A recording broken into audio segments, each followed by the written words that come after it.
رمضان المبارک کا مہینہ نیکیاں کمانے کا مہینہ ہے۔ اس میں مختلف انداز سے نیکی اور بھلائی کے کام کیے جاتے ہیں۔ یہ بات احادیث مبارکہ سے بھی ثابت ہے کہ دوسرے مہینوں کے مقابلے اس میں ثواب کی اہمیت زیادہ ہو جاتی ہے۔ اس مبارک مہینے میں صلہ رحمی، اقربا پروری اور صدقہ و خیرات کے ذریعے بھی نیکیاں حاصل کی جاتی ہیں۔ نبی کریم صلی اللہ علیہ وآلہ وسلم یوں تو عام دنوں میں جود و سخاوت کے دریا بہایا ہی کرتے تھے، مگر دریائے کرم رمضان میں اور زیادہ جوش میں آ جایا کرتا تھا۔ حضرت عبداللہ ابن عباس رضی اللہ تعالی عنہما اس سلسلے میں فرماتے ہیں، اللہ کے رسول صلی اللہ علیہ وسلم لوگوں میں سب سے زیادہ سخی تھے، مگر ماہ رمضان میں آپ ہر قسم کے خیر کے لیے تیز ہوا سے بھی زیادہ فیاض ہو جاتے تھے۔ ابن حجر عسقلانی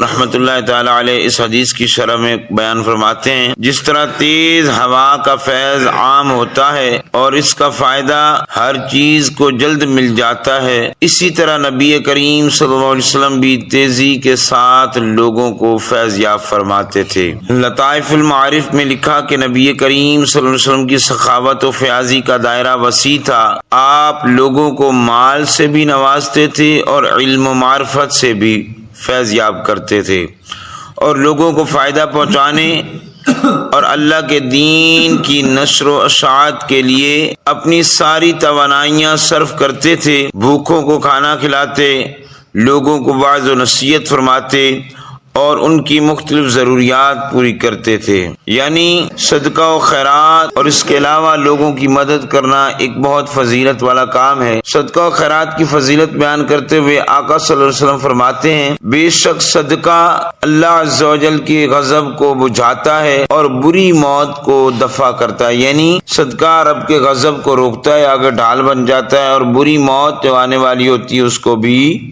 دور کر دیتا ہے۔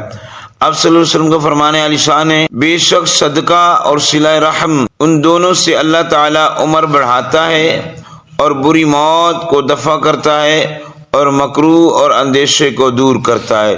یعنی صدقہ ایک ایسی چیز ہے اور صلہ رحمی کہ ان دونوں سے اللہ تبارک و تعالی عمر میں برکت عطا فرماتا ہے۔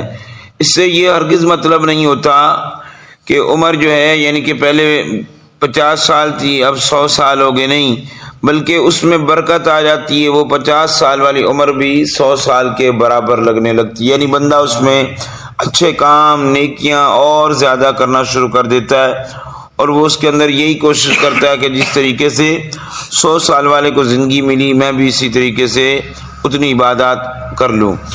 اور اگر کوئی بندہ چاہے کہ اللہ تبارک و تعالی اسے گناہوں سے پاک و صاف کر دے تو اسے چاہیے کہ اس مبارک مہینے میں اللہ کا دیا ہوا مال کثرت سے خرچ کرے، کہ اسی میں اس کے لیے بھلائی اور اضافہ ہے، جیسے کہ مسلم شریف کی حدیث مبارک ہے، صدقہ سے کسی کے مال میں کمی نہیں ہوتی، بلکہ صدقہ و خیرات مال میں اضافہ اور برکت کا سبب ہے۔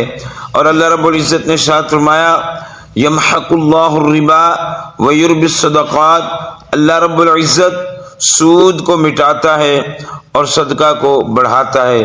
اسی قسم کی ایک حدیث پاک نقل کرتے ہوئے اعلیٰ حضرت امام احمد رضا خان فاضل بریلوی رحمۃ اللہ علیہ فرماتے ہیں، اللہ تعالیٰ کے نزدیک فرائض کے بعد سب اعمال سے زیادہ پیارا عمل مسلمان کا جی خوش کرنا ہے۔ یعنی اللہ کے ہاں فرائض کے بعد سب سے زیادہ جو اچھا عمل ہے وہ کسی مسلمان کے دل کو خوشی دینا ہے، مسلمان کو خوشی پہنچانا ہے۔ صدقہ خیرات لوگوں کا دل خوش کرنے کا بہترین ذریعہ ہے، اس لیے اس مہینے میں زیادہ سے زیادہ لوگوں کی حاجتیں پوری کر کے اپنے نامہ اعمال میں نیکیاں جمع کرنے کی کوشش کرنی چاہیے۔ اللہ تعالی ہم سب کو اس کی توفیق عطا فرمائے۔ تو یہ جتنی بھی باتیں ہوئی، یعنی انسان ویسے تو صدقہ و خیرات کرتا ہی ہے، لیکن رمضان المبارک میں جہاں ہر نیکی کا بدلہ بڑھا چڑھا کر دیا جاتا ہے، وہیں مال خرچ کرنے کا بھی اللہ تبارک و تعالی بدلہ اچھا عطا فرماتا ہے۔ اور یہ اس کی شان نہیں ہے کہ کوئی اس کی بارگاہ میں دے اور وہ اس کو نہ دے۔ یہاں پر میں ایک بات عرض کرنا چاہتا ہوں، حضرت رابعہ بصریہ رحمت اللہ تعالی علیہ نے ایک خرچ کیا اور آپ کو یقین تھا کہ رب 10 عطا فرماتا ہے. دروازہ تھوڑی دیر کے بعد بجا، وہ 7 روٹیاں لے کر آیا. یعنی آپ نے ایک روٹی خرچ کی تو بدلے میں 7 آئی. آپ نے کہا یہ ہماری نہیں ہے. جو غلامہ گئی آپ کی دروازے پہ لینے کے لیے، آپ نے کہا یہ ہماری نہیں ہے. وہ واپس کرائی. تھوڑی دیر کے بعد دوبارہ دروازہ بجا تو وہ 10 تھی، آپ نے لے لی. کہا یہ، اس غلامہ نے پوچھا کہ پہلے 7 آئی تھی آپ نے واپس کر دی، اب 10 آئی آپ نے رکھ لی.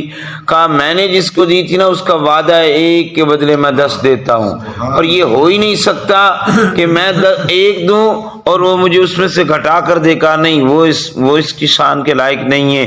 تو یاد رکھیے، جہاں اللہ تبارک و تعالیٰ ایک فرض کو 70 کے برابر دے سکتا ہے تو یہ بھی ذہن میں رکھیے وہ 1 کے بدلے میں 10 بھی دے سکتا ہے اور بڑھا چڑھا کر 700 بھی عطا کر سکتا ہے. یہ اس کی شان ہے. تو اس لیے اس مہینے کے اندر ہم سب کو اللہ تبارک و تعالیٰ کی بارگاہ میں خرچ کرنا چاہیے.